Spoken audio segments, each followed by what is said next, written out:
আপনি একজন স্টুডেন্ট অথবা চাকরিজীবী। আপনার বিভিন্ন প্রজেক্ট ও অফিসের কাজের জন্য এমএস এক্সেল জানা খুবই প্রয়োজনীয়।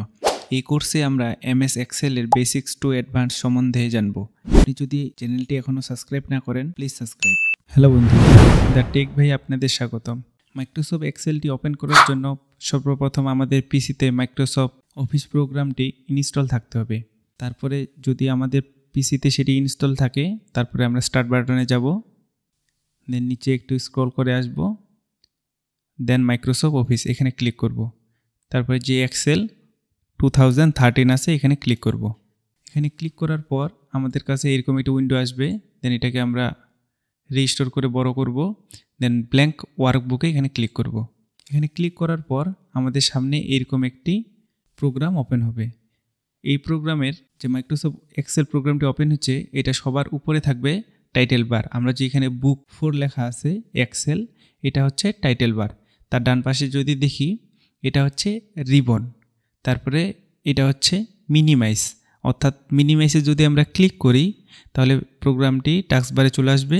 আবার যদি এখানে ক্লিক করি তাহলে টাস্ক বার থেকে ওপেন হবে। তারপর হচ্ছে রিস্টোর। রিস্টোর মূলত আমরা যদি প্রোগ্রামটিকে একটু ছোট করতে চাই দেন ছোট হবে, আবার যদি বড় করতে চাই দেন রিস্টোরে আবার যদি ক্লিক করি তাহলে এটি রিস্টোর হবে। তারপরে হচ্ছে ক্লোজ।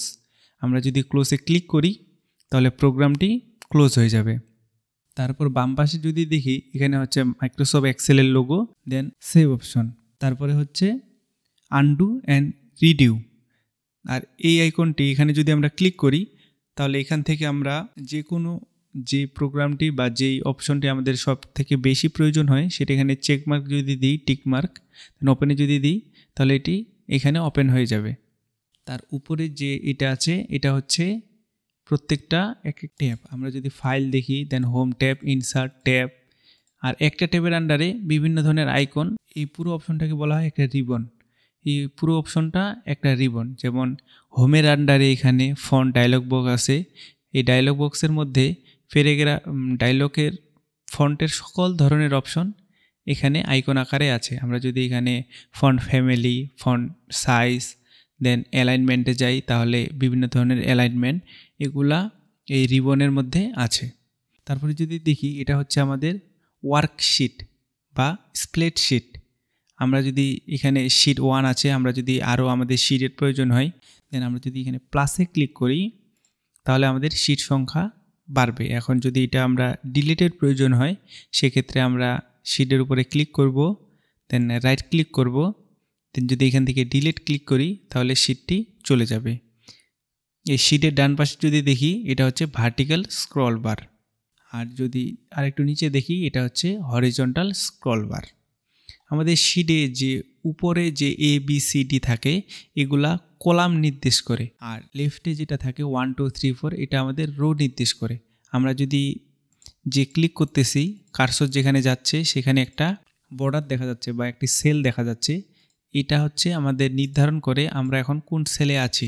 আমরা যদি এখানে ক্লিক করি দেন এটা I নাম্বার কলামের 10 নাম্বার রোতে আছে, যেটা আমাদের এখানে I10 দেখাচ্ছে। আমরা যদি এসে ক্লিক করি তাহলে এখানে S13 দেখাচ্ছে, অর্থাৎ S নাম্বার কলামে 13 নাম্বার রো। এখানে এভাবে আমাদের সেল নির্ধারণ হয়ে থাকে। তারপরে যদি একটু নিচে দেখি, এটা হচ্ছে জুম অপশন। আমরা এখানে জুম বাড়াইতে এবং কমাইতে পারবো, জুম বাড়বে এবং কমবে। তারপরে এখানে আছে বিভিন্ন ধরনের লেআউট, এখানে আছে পেজ ব্রেক, দেন পেজ লেআউট। আমরা যদি এখানে ক্লিক করি এই যে এই লেআউটটা দেখাচ্ছে, আমরা সবসময় এখানে নর্মাল রাখবো। আর আমাদের যে জুম অপশনটা আছে এটা আমরা কিবোর্ড থেকে কন্ট্রোল করতে পারি। আমরা যদি কিবোর্ডের কন্ট্রোল বাটন চেপে ধরে মাউসের যে হুইলটা আছে সেটা যদি ঘুরাই সেক্ষেত্রে এটি জুম হবে এবং জুম ইন এবং জুম আউট হবে। সর্বপ্রথম আমরা যদি ফাইল অপশনটা আজকে দেখি, ফাইলে যদি ক্লিক করি সবার আগে আছে ইনফোতে যাওয়ার আগে আমাদের আরেকটি ডকুমেন্ট আছে, আমরা সেটি নিয়ে আসলাম, দেন ফাইলে গেলাম। তারপরে আছে নিউ হলো কোনো নতুন ডকুমেন্ট নেওয়া। এটা শর্টকাট কমান্ড হচ্ছে কিবোর্ডে কন্ট্রোল বাটন চেপে ধরে এনে প্রেস করা। আমরা যদি কোনো টেমপ্লেট নিই, এখান থেকে ফর্মুলা টেমপ্লেট, বিভিন্ন ধরনের টেমপ্লেট আছে, আমরা যদি এগুলা নিই এখানে ক্লিক করলেই ক্রিয়েটে ক্লিক করব, দেন সেই টেমপ্লেটটি চলে আসবে। আমরা আবার নিউয়ে গেলাম। দেন আমাদের যদি কাজ করার প্রয়োজন হয় আমরা ব্ল্যাঙ্ক ওয়ার্কবুক এখানে ক্লিক করব। ক্লিক করার পর আমাদের এরকম একটি ওয়ার্কবুক ওপেন হবে। তারপরে যদি দেখি ওপেন মূলত হলো আমরা যদি কোনো আগের ফাইল ওপেন করতে চাই, ওপেনের শর্টকাট হলো Ctrl+O। আমরা যদি এখানে ওপেনে ক্লিক করি, দেন কম্পিউটারে যাই, দেন ব্রাউজ করি কোথায় আমাদের আগের ফাইলটি আছে, সেটা আমরা খুব সহজে ওপেন করতে পারবো। তারপরে হচ্ছে সেভ। আমরা যদি সেভে ক্লিক করি, দেন ব্রাউজ করি, দেন যদি আমরা দিস পিসি আমাদের যেখানে দরকার সেখানে যদি ডকুমেন্ট এখানে যদি আমরা এটি ওপেন করে সেভ করি, তাহলে ফাইলটি সেভ হয়ে যাবে। এখানে এটার শর্টকাট কমান্ড হচ্ছে Ctrl+S। সেভ আর সেভ এসের মধ্যে একটু পার্থক্য আছে। আমরা যদি কোনো আগের ফাইল সেভ করে রেখেছি সেই ফাইলকে কাস্টমাইজ করার পর আবার নতুন নামে সেভ করার প্রয়োজন হয়, সেক্ষেত্রে আমরা সেভ এস ব্যবহার করব। তারপরে হচ্ছে প্রিন্ট। আমরা যদি প্রিন্টে ক্লিক করি, এখানে আমাদের ডাটা নাই, যার জন্য প্রিন্টেড প্রিভিউ দেখাচ্ছে না। আমরা যেখানে আমাদের ডাটা ছিল সেখানে গেলাম, দেন যদি প্রিন্টে ক্লিক করি,